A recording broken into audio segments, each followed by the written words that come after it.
This week has been an insane roller coaster from emotional turmoil to physical labor for my job to extreme overwhelm to questioning my own sanity.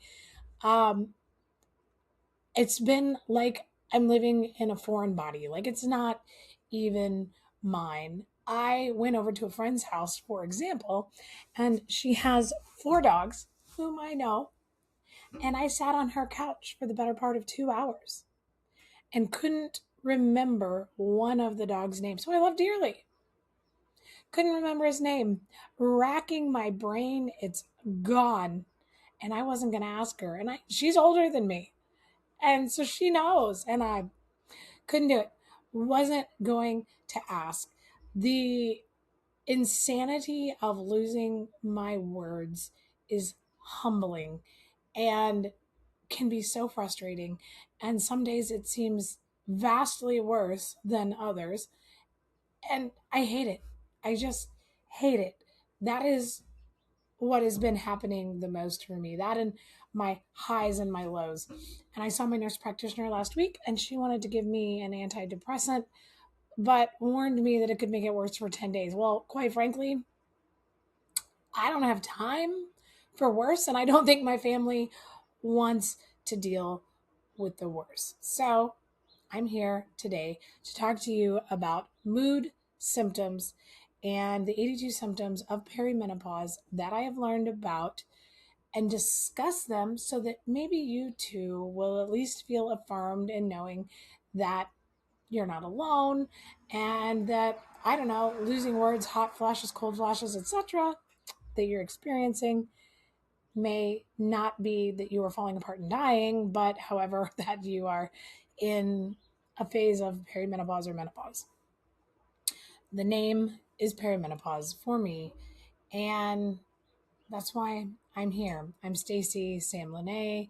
This is Well Femme, Mornings with Stacy. Welcome. Stick around, like, share, follow to learn more about perimenopause.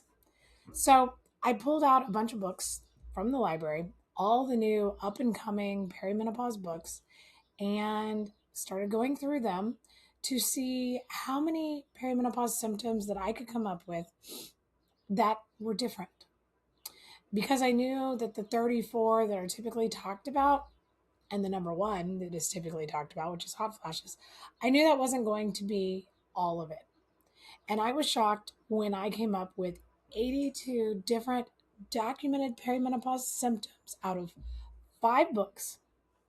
I was shocked. The master list of the books that I used to come up with all the symptoms are the Perimenopause Survival Guide, published in 2025, perimenopause specialist Heather Hirsch. I used the New Menopause from 2024 by Mary Claire Haver, MD. How to Menopause, also 2024 by Tamsen Fadal. Then I looked at Menopausing 2022 Patient Stories from the UK by Davina, McCall, and Dr. Naomi Potter. Forgive me, I'm reading this because I'll never remember all these names. Cue perimenopause brain. Carol King and Dr. Alexis ND. Are You There, God? It's Me, Menopause 2024.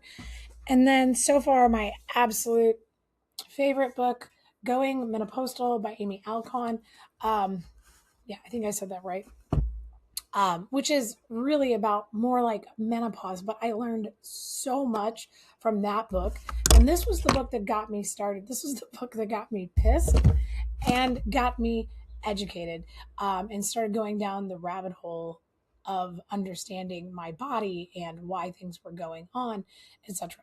So those are the things that I have gone through to figure out what was going on and how to talk about